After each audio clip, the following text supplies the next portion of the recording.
before we launched Enji, I was a marketing consultant, and that's really all of my clients are the inspiration for what the software platform ended up being. I know that it's not just about giving people the tools, it's about really holistically supporting someone, because this legitimately is the hardest work that anyone could sign up for.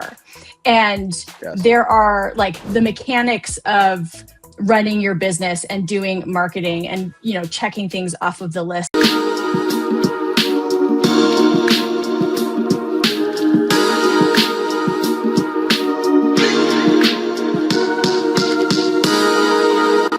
What's going on, good people? Welcome back to another episode of the Forever Podcast. It's your boy, it's your host, Jamar Jones. I am the founder of Forever Media, international speaker now. International speaker. That's changed since I went to London. That's why I got the London hoodie. I need to get a new one, but this thing's busted.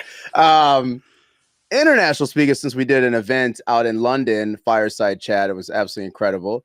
And author of the book, Change Your Circle, Change Your Life.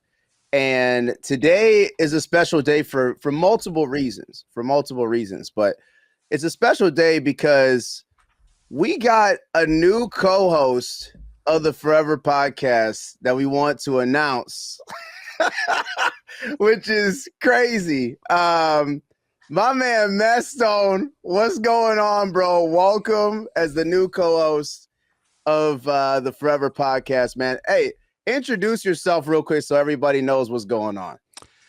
Well, Jamar, thank you so much. It is a true privilege and honor to be working on the show with you now. I'm super excited.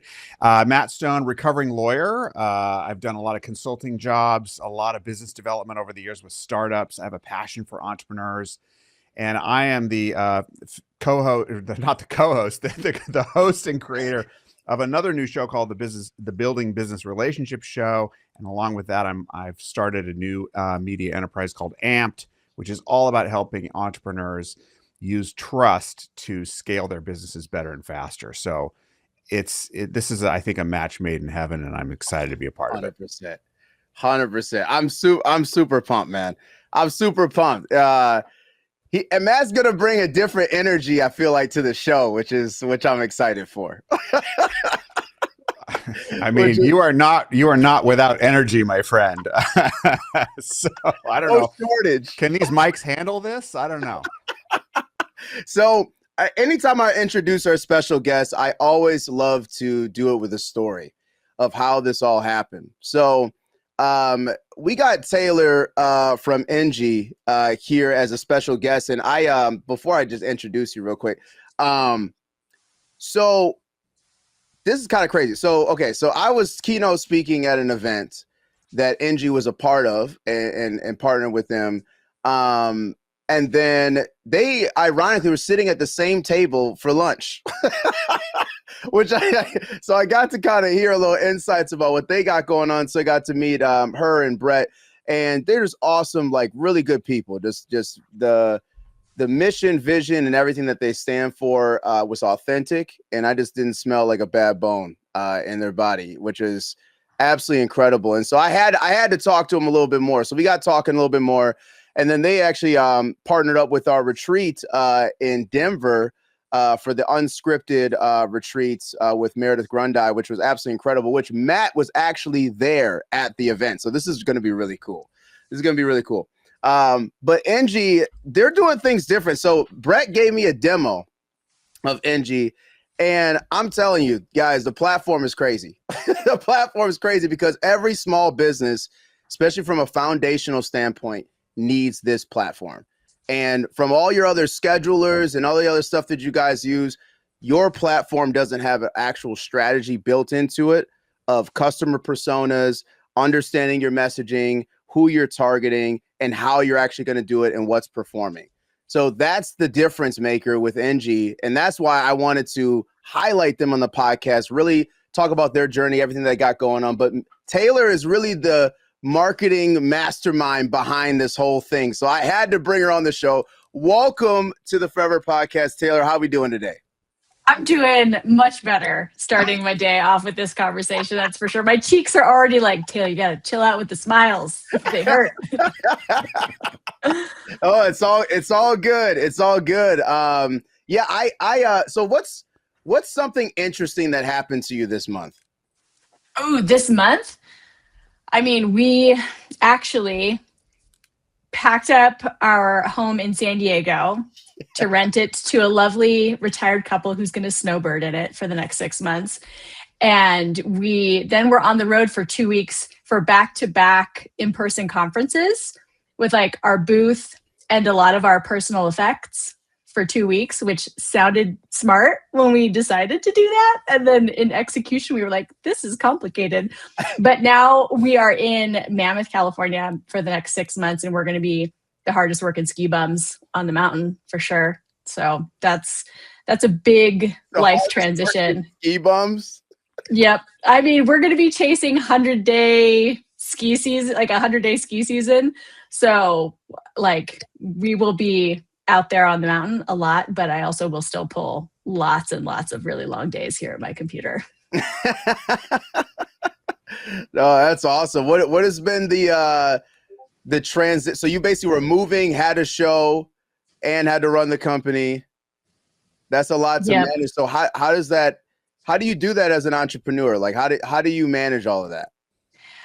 Checklists up the yin yang and like just trying to eat the elephant one bite at a time. So it was a lot of abnormal routines, and I wouldn't even say I had a routine for quite a few months, just living in the gray, right? Which I think a lot of entrepreneurs unfortunately know how to do. We have this muscle for living in a space of transition because our lives are kind of always shifting. So balancing all of these things at the same time was not fun. I would not sign up to do that again, but I made it to the other side. That's what it's all about. Man, I just want to say, like, I think skiing is such a perfect metaphor for the entrepreneurial journey, because what you don't see is all the planning that goes into that few minutes that you get to do when you're going down the slope, and all of the, watching the weather and getting there and the equipment, and then ascending the hill, however you do that, and then trying not to kill yourself or anyone else. I mean, that few minutes is like, that's the exciting part that you get on the video, but there's like 90% of it is all the planning, right? And we'll get into that, but the planning and the execution and setting it up for success. Yep. Actually, the longer I have been a startup founder, like I've been an entrepreneur now for more than a decade, but the startup founder, chapter of this, the more time that passes, the more I have to go do like slightly dangerous things with my body on the mountain to clear my head, because those things like downhill mountain biking and skiing, which Brett and I like to ski really fast and get into the stuff that's like kind of fucked up. Like those are the only ways that I can be fully present and not thinking about work, because we're doing something consequential, like with our physical selves. Yes. So there's a lot of lessons that the mountain has taught me that I get to bring back to this like safe space of working in an office.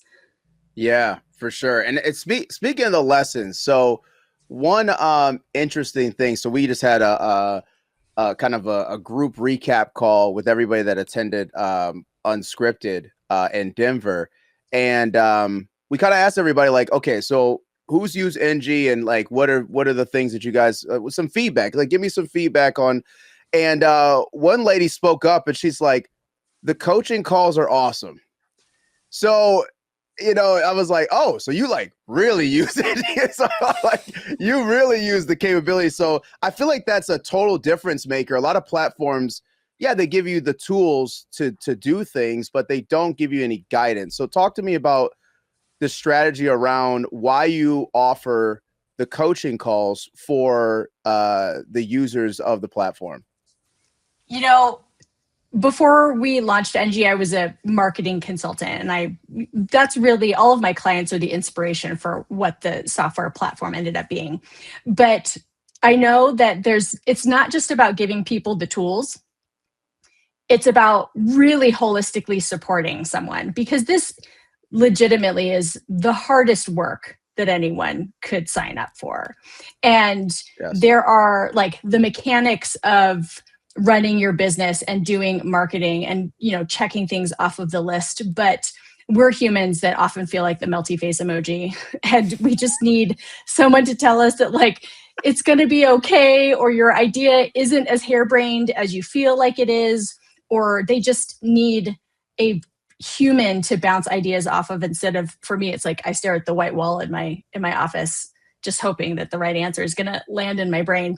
So I always knew that Enji was going to be this combination of software paired with real human support, because I mean, what entrepreneur wants to do this by themselves? I mean, I guess there's probably somebody out there, but I don't know those people. I don't know them either. I don't think anybody signs up to do it by themselves. It's also impossible. there's that little detail, but absolutely impossible. You're gonna have to come in contact with somebody at some point if you want the business to continue. 100%. 100%. Yeah, the doing it by yourself is interesting for small businesses, because I'm always like, I talk to so many entrepreneurs every single day, right? And the thing that is very interesting is the fact that it's almost like they want to be on this island, and they're like this pride around like, I need to do everything. Now I don't know if that's because if they work their previous job, they're like, I'm taking ownership of everything, and this is mine. This is mine. No one else can touch it. But it's like, then you end up so isolated, and then you're just on the struggle bus, like every day trying to climb, and you're wondering why it's not working. So from that standpoint, like, how do we transition those entrepreneurs from that isolated feeling to actually getting some traction and then trusting others with some direction? The trust piece is the huge part of this, right? Like, we all start businesses for different reasons, but there's typically a common thread, and control is one of those common threads.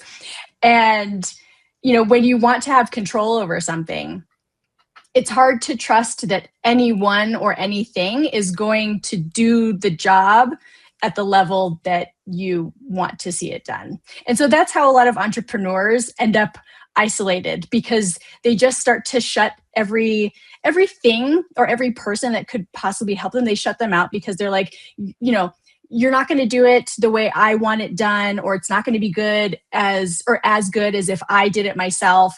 And so they just make their circle so tiny until they inevitably hit the hardest wall that you could ever hit, because we're all humans and we don't have all of the answers. And also, it's hard for us to like keep the level of motivation that's needed all on our own and in isolation. And so, a lot of people erroneously think that asking for help is a sign of failure. And that's the piece that everyone just needs to like bless and release. Like, asking for help is not an admission of I can't do this or I'm wrong or anything like that. It's actually, it comes from a place of drive and strength, because it's the thing that you need to do in order to make sure that your business is still around, right? Like, if you just decide that you're going to be in this like glass box of emotion, then you're going to end up making the wrong decisions because you're making them out of a place of desperation. Yeah, 100%. Matt, I want you to ask her selfishly. I want you to ask her a question, like a marketing question.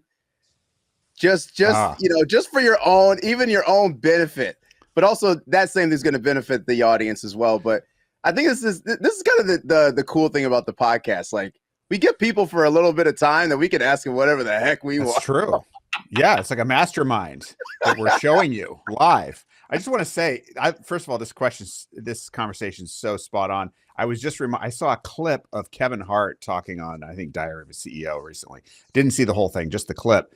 And he was basically saying how he's learned like how to make real money was to be the dumbest person in the room. Yes. He was, you know, and like just start at like, I don't know what I'm doing. Like, you know, and don't hide the fact that you feel like a financial nincompoop. Like say, I don't know, like my literacy's low and most of us are. I mean, you know, so it's like, be the dumbest person in the room, be humble, open, right? That's what I'm hearing you talk about. That's really hitting. So I guess my question for you, because this is so a hot topic for me in my own business, in helping others and my own business in and of itself, is always looking at how do I show up authentically, an overused word at this point, but how do I show you a real version of me on social media that helps me draw in the people I want to draw in, the right people. And that's not everybody, but how have you found that maybe your Enji or just any other lessons you've had in terms of showing up as a real version of yourself that helps reach your intended audience in a real way and build that relationship? I love that question. And authenticity, yes. It's like authenticity, please can just RIP democratize. Oh my God. If anybody uses that word anymore, I'm just like, my brain shuts down. But when you want to show up as your real self, to me, it's about having a point of view, which all of us have in regards to what our business is, what our product is, the service that we're out there providing to other people. And when you are comfortable sharing your own point of view, that actually is an uncomfortable thing to do a lot of times, because you have to be honest, you have to be vulnerable, you have to say sometimes things that the people, like the greater people around you, aren't comfortable enough to say. And that to me is the truest form of authenticity. That's how I operate as a person. My mom, like my parents would tell you, I came out the womb that way. Like I'm just always going to be the person who says the thing that everyone else is thinking, but no one has the cojones to like verbalize. Yeah. And, I'm not usually saying something novel, but I'm saying it with my own point of view. And that's the thing that really draws people toward my personal brand. With Enji, I'm less spicy because it's software, but and Brett, when you have co-founders, you can't just like say, unilaterally, this is how things are going. So there's a place to like compromise there. But if anyone's listening and they are a solopreneur or, a solo practitioner, like that's what draws in the highest quality clients who are most excited to work with you. Yeah, for sure. And that authenticity, like, people, it's funny because some people like struggle with it, but I always find it very easy to unlock the authenticity in somebody, because you just truly have to be yourself in the sense of do the things that you'll like die on a hill on, basically. Anytime you start to like fabricate or emulate other people can sense that a mile away, that you're like, you ain't really doing this, right? Or you ain't really like, you don't really believe that. Like we can just sense it, or you just read that in a book. Like you don't really, like, you haven't really had that experience. But if you just are just truthful and just sharing that truth out to the world, like it's not hard to do it. I know a lot of people, they feel like it is, but I don't feel like it is. And that's like, it's something that people, the fear of the acceptance, I think, is the issue.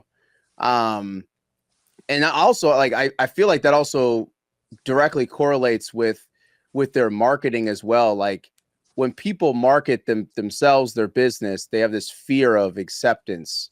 How do we get over that fear of just putting out stuff to be able to market our business and get clients. Like it's just so funny because people are like, I'm trying to get more clients, I'm trying to grow my business, but then I'm like, well, what are you doing? And their output is like 2%.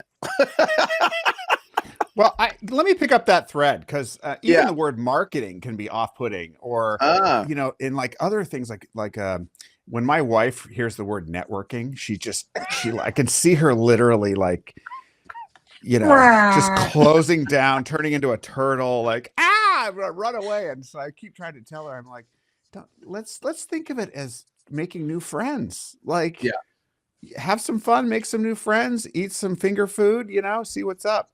Yeah. It doesn't solve it 100%, but I'm wondering, in your work with Enji, what is the biggest mindset? Because any tool is either the greatest thing or the worst thing, but the mindset that you come to that tool with, I mean, this pen is a great classic example, right? I can use it for nothing, or for ill, or for great good, right? It just depends on what's going on right here. Yeah. And I'm wondering, what's like the biggest mindset shift that you see in clients who come on board and are the most successful using the platform? Yes. And that would be to stop believing. I don't know who put this out in the water, but like, everybody thinks that they need to work on their marketing a little bit every day. And that's just like, who can do that? No one, unless you're me, and like because my job is to do marketing, but I'm not doing a little bit of marketing every day. I'm spending 8 to 10 hours a day doing marketing things. Your average small business owner, if they have that mindset of, oh, I'm going to work on my marketing a little bit every day, how much time is that little bit every day? It oftentimes is, I'm going to try to edit this reel while I'm sitting on the toilet in between meetings. Right? Like, it's not a productive little bit of time. You call me red-handed, all right? I don't know. I call that we productive. all do it. I call that highly productive time, but that's it's multitasking to its max, right? It's why I have one of those phone soap machines, because we got to make sure if the phone goes into the bathroom, it comes out clean. But like, if you're trying to do your marketing in these like margins of your life where you are multitasking because that's the only time that you have every day, then you're not going to do good quality work. Right? Because nobody does good quality work when they're trying to cram this big thing into this little space. So the big mindset shift and behavioral shift that Enji is really trying to hammer into people is, you should have a marketing routine. And, in other words, like, we all know how to batch our time. We've heard that phrase time and time again. So that's what it is. It's like, are you going to spend 2 hours on Tuesdays doing your marketing thing and be intentional and focused with that time versus, what we just talked about? So the folks that take that to heart, that is a huge relief for them, because it changes so many things about their relationship with marketing. And in the end, that is what needs to happen. Is I have 98% of business owners come up to me, and when they hear, oh, I'm a marketing consultant, they go, I hate marketing. And I'm like, well, there's your problem. There's your problem. If you hate the thing, you're not going to do the thing. Yeah. So we're trying to really... And it's not working. Yeah. Because you only hate something if it ain't working. Totally. So we're trying to facilitate like this big shift that I will always recognize it. It is a big shift, because getting a human to like change how they do something is not an easy task, but it's not a complicated thing. Like, your brain can wrap itself around this concept of, hey, stop trying to do this 15 minutes a day and just like pull those 15 minutes over 5 days into one chunk of time. So that's the really big thing, that when folks do it, they start to get their marketing done. And then over time, they're like, oh shit, like my marketing is actually doing something for me. Yeah. Yeah.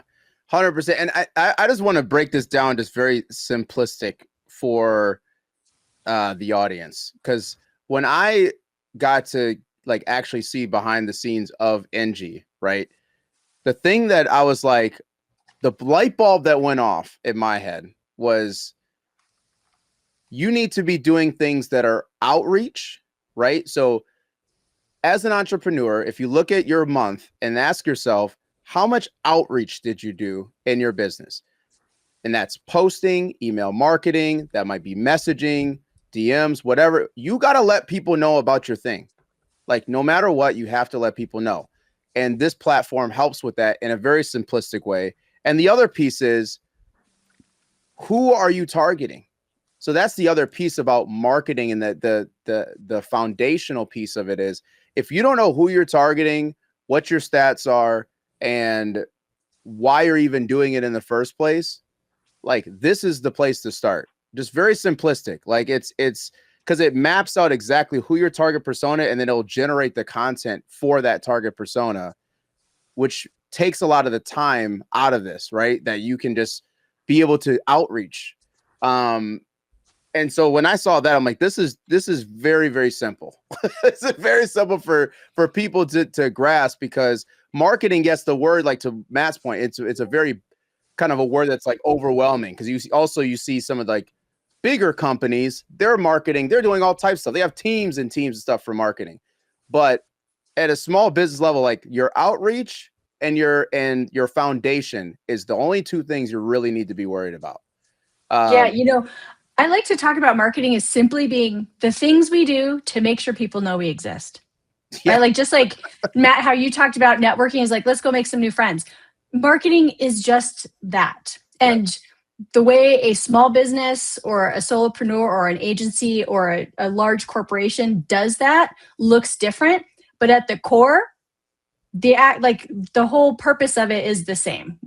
Everyone's just trying to make sure that other people know that their business exists. And like, small business owners, they also have this weird mindset of like, but people are going to get bothered if if I'm always talking about my own stuff. And I'm like, well, Nike and Adidas and Apple and Microsoft, like, they're all talking about their stuff incessantly, and we already know who they are. Right. So like, if they're doing it all the time, shouldn't you also be doing it all the time? Yeah. What makes you so special? 100%. People do think that they're like special, and that there's this, checklist of things with marketing that they just need to do once, and then they can just like wash their hands of it. But marketing is an ongoing practice. It's a never-ending experiment. And like, you just have to keep going through the motions for as long as you hope to have your business be like operational. Yeah, 100%. 100%. I wanted to ask, so you guys started a software company. Why did you go software instead of service? Oh, I mean, because I've done the service thing, and there's a capacity problem, right? Like, I can only work with so many clients. Even if I grew like an agency, that wasn't the way I wanted to do this. Also, not everybody has the budget to be working with a human consultant and hiring them for ongoing services. And so I've also been asked a version of this question of like, why didn't you just create a course? And I'm like, because people don't need another course. Like, there are enough courses out there. I don't need to do that. But what I have always seen is there is this gap in between knowing that you want to do something, or even having the plan and getting one from a consultant like me, and then actually doing the plan.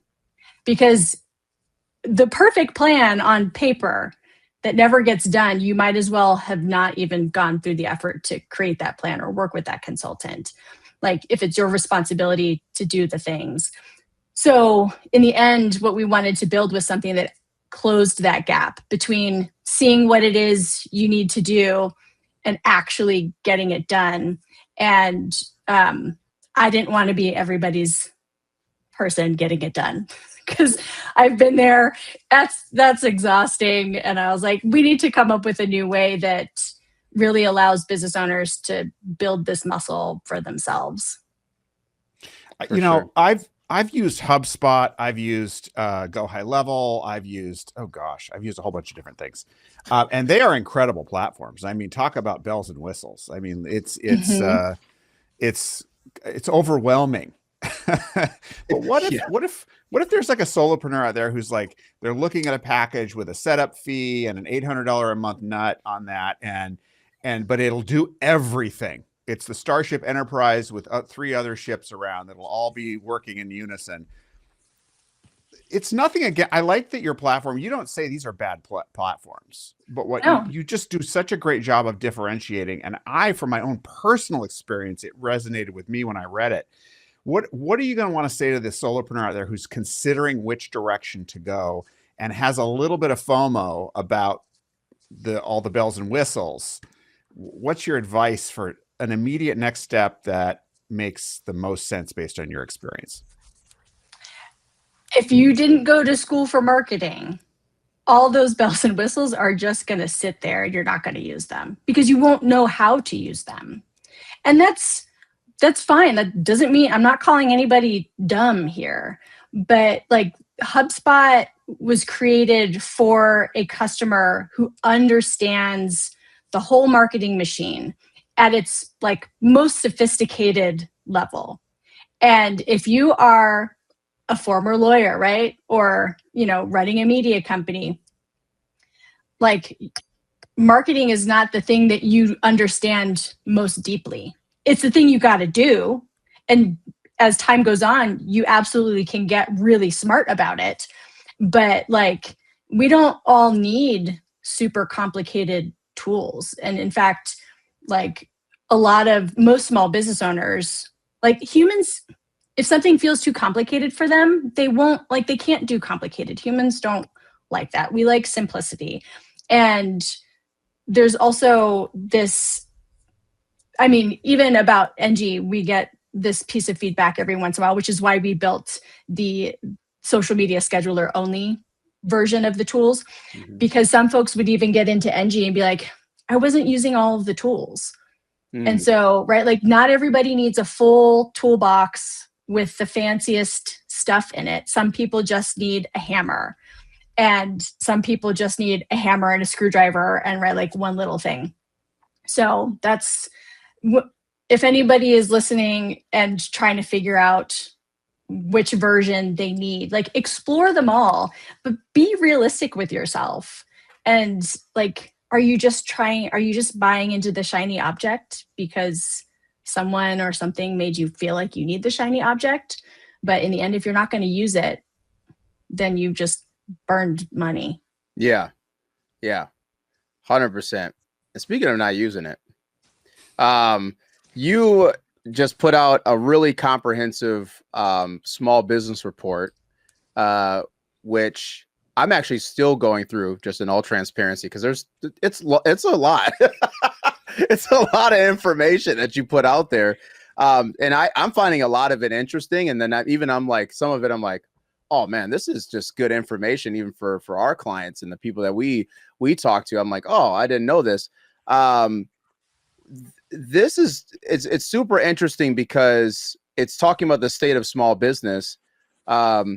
What is one of the most interesting, actually give me two of the most interesting things out of that report. So that way, as people, and you guys can go literally on their website and go right to go get the report. But those, like, what are the two most interesting stats from all the data that you pull from small business of the current state right now? So this one, I have the report pulled up because I haven't committed all of the stats to memory yet. I am a human, just like everybody else. But the one that like really shocked me in a not good way is, let's see. So it's 67% of small businesses are spending $500 or less a month on their marketing. That's including software. And I was like, dude, that's the hardest way to do this. Yeah. It's a part of the reason why everyone hates marketing, because everyone's trying to do it on a $0 budget. Right? Like $500 for all intents and purposes is a $0 budget. And there's actually 8.5% actually said that they were spending $0 a month on marketing. So like, what are you even doing? Like, I don't understand how this works. So, but the constructive side of that stat is that small business owners who spend $1,000 or more on their marketing were 3 times as likely to rate their marketing as very or extremely effective. So like the moral of the story is make this easier for yourself in some way, shape, or form by investing in software or people or experimenting with different marketing campaigns or ads, right? Like you got to spend some money. I'm not saying everyone needs a $10,000 a month marketing budget, but you got to spend something. But the one that makes the marketing consultant in me the happiest is the fact that the small business owners that have a documented marketing plan, like thinking you know what you're going to do in your marketing, and if it just lives in your head, like that doesn't count because it's non-transferable. Right. So, but if you have a documented marketing plan, those folks were also 3 times as likely to rate their marketing as very or extremely effective. And, you know, the way I interpret that is those people see what needs to get done, right? Like they know what needs to get done and when. And so they've set themselves up for success because they're not trying to make these big decisions on the fly when they wake up every morning and decide what reel they're going to edit while they're using the bathroom, right? Like that's not their reality. So it's this very simple thing that people can do to just immediately increase their chances of having better marketing in the long run. Yeah. I think, and one thing I'm always screaming to the rooftops, especially for small businesses, is you need to build systems in your business. Because let's say you're sick for 3 weeks, a month. Like, is your whole business just going to literally stop?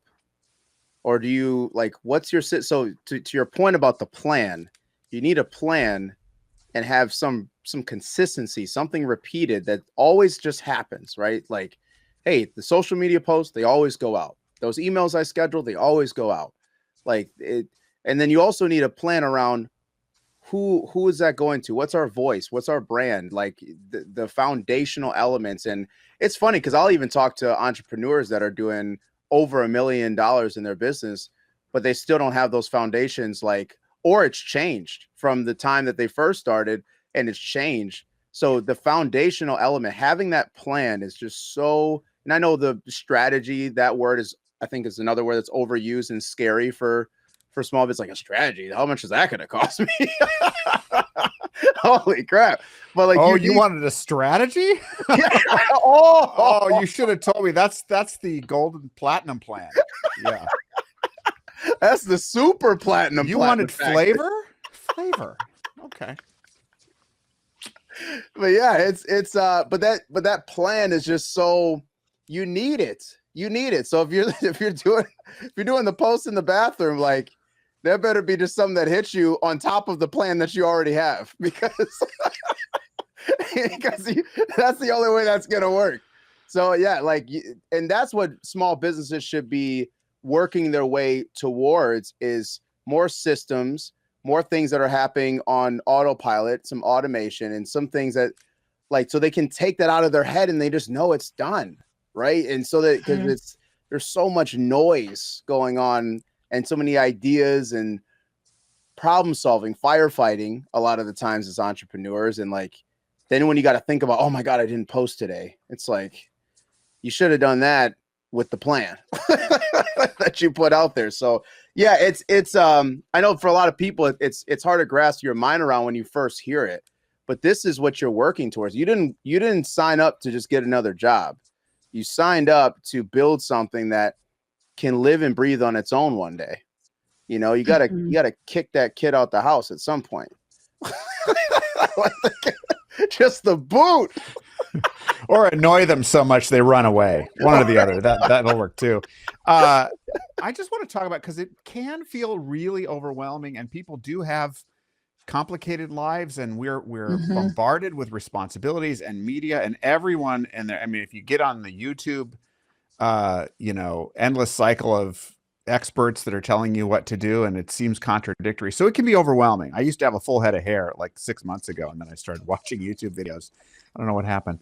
But I just wonder, like, what are some of the other myths or what you might call defective thinking that's creating friction for moving forward? Like I like to say, crawl, walk, run. Like if I have to do one thing well today, what's the one thing I can start doing that gives me progress, that small win that shows me, no, I can tune out everything else and I know this is the right thing to do? What would be an example of that from your experience? Yeah.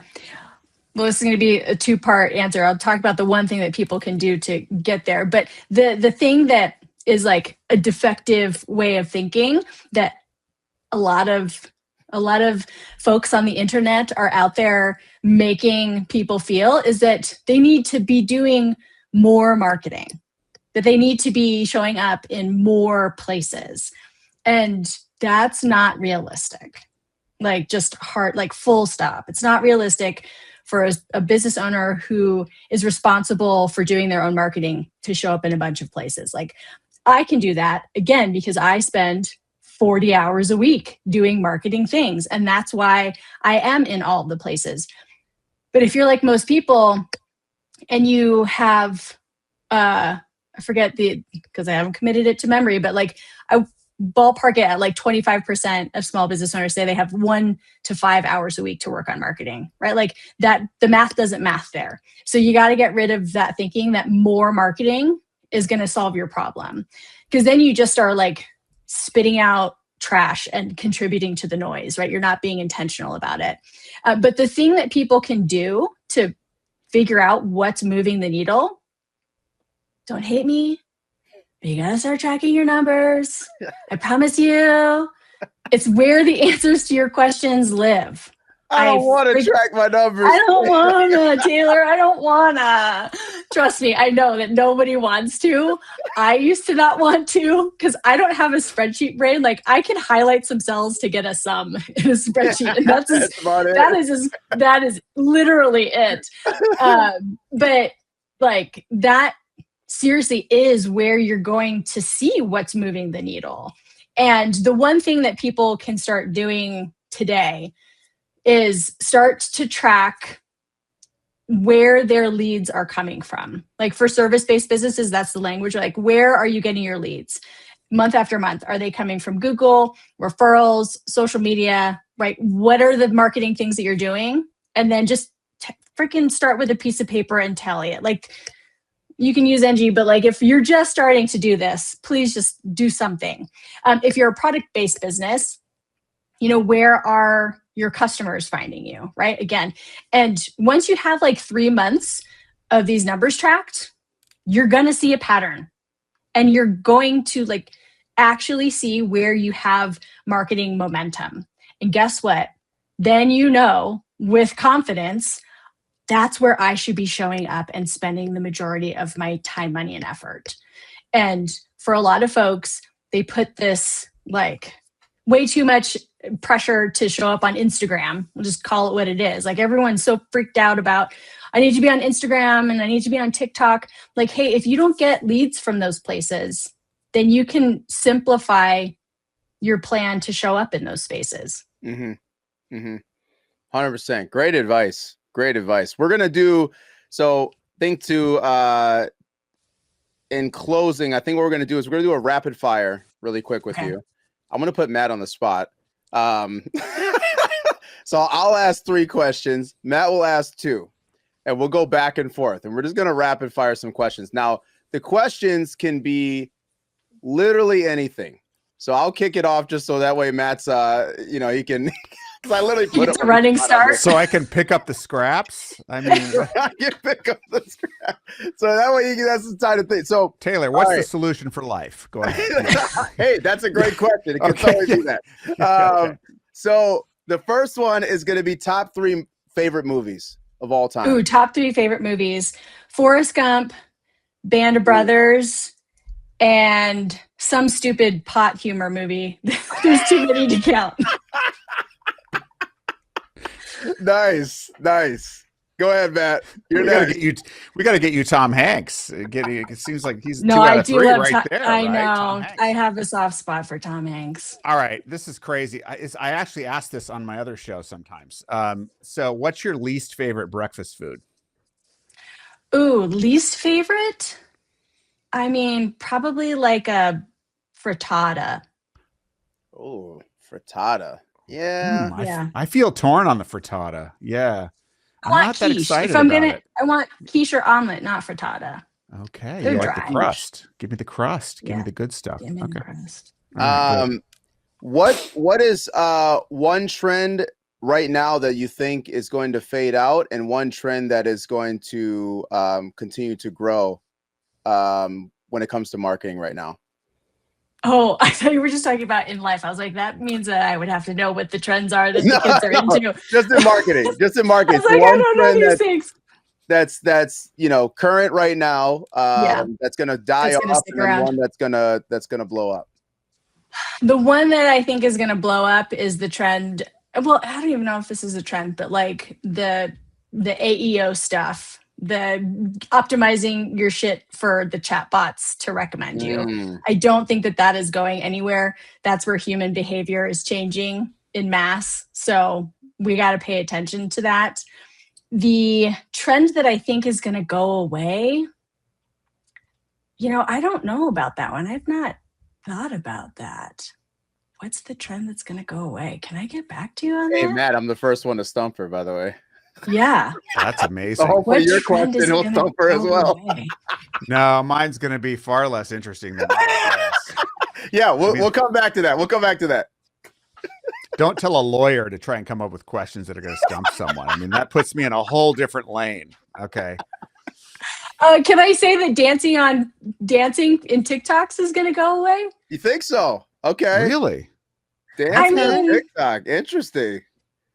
Like, I think that people, I mean, like, my thought on that is like, why? Everybody's seen it 100 million bazillion times at this point. So like, it's gonna, I think we are going to have to come up with new ways of like grabbing people's attention visually. And it's not just going to be, we're going to like shock and awe is going to unfortunately be the backside of that trend dying. It's hard to imagine it ever going away completely, but I think that's not what you're saying. You're saying the trend of it being like the thing is going to diminish.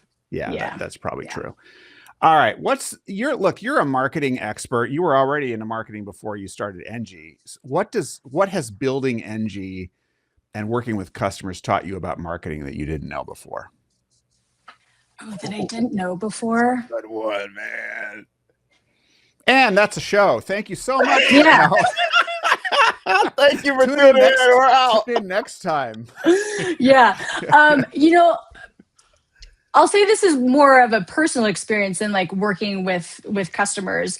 The thing that I've learned that was hard for me to learn kind of is like honing in on a niche, however you say it, because that's one of the pieces of advice that everyone's going to tell you, like find your niche. Mm-hmm. And I got a lot of feedback about who Enji's niche should be. And I was always like, no, that's not it. And so because people were saying like, oh, you should just be marketing software for like wedding planners or for lawyers and like picking a business type.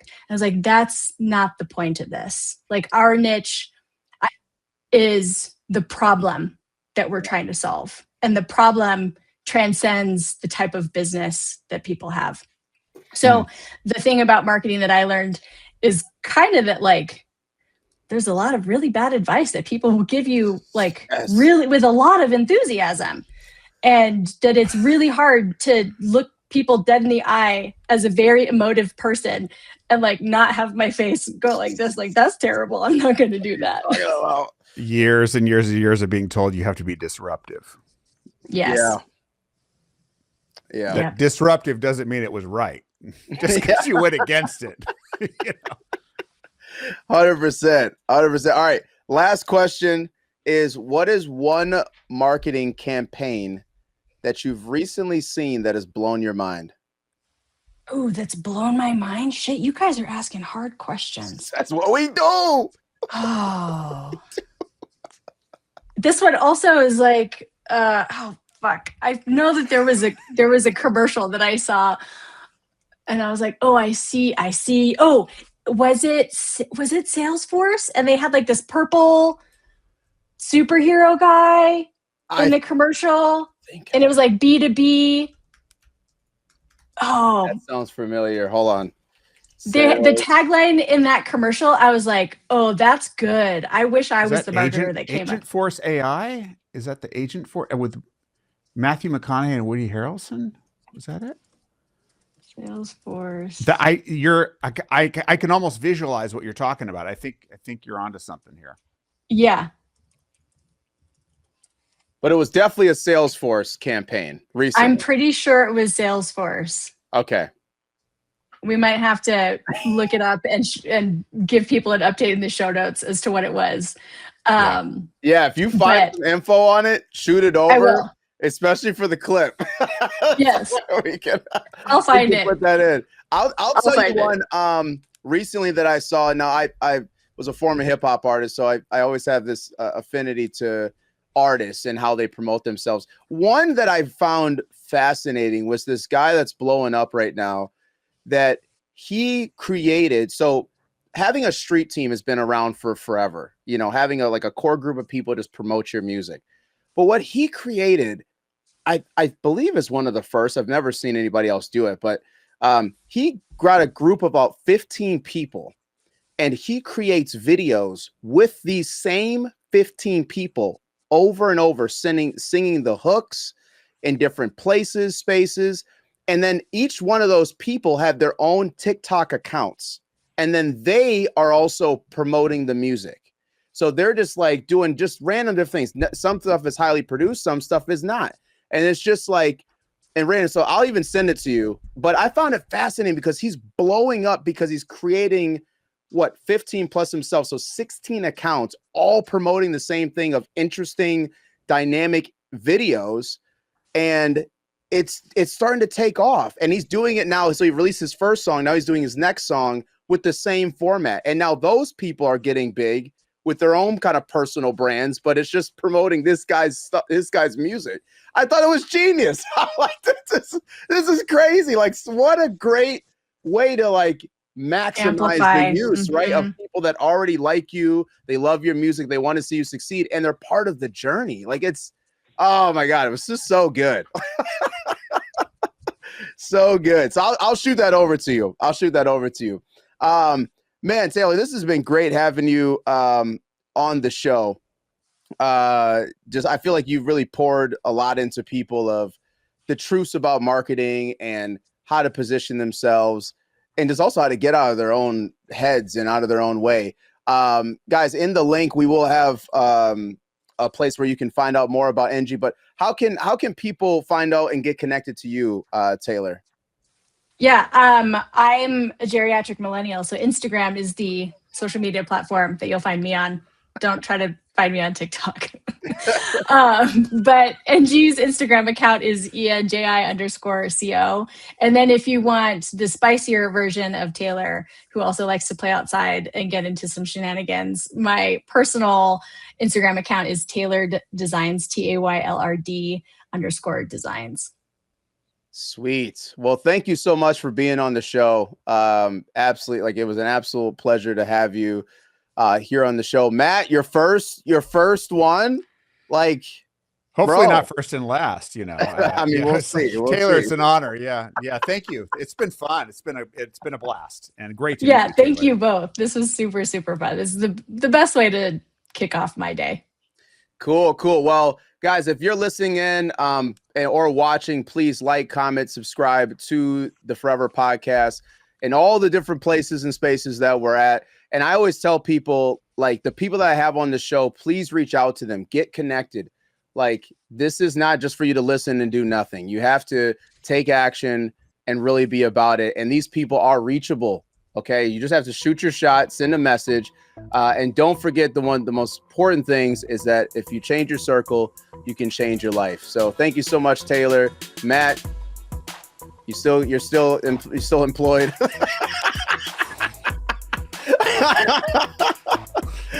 You're still here. Did an awesome job. And guys, we'll catch you on the next episode. Peace. Don't forget to like, comment, and subscribe. And don't forget to hit that notification bell for more amazing content that we're going to be putting out. And don't forget, you can change your circle to change your life.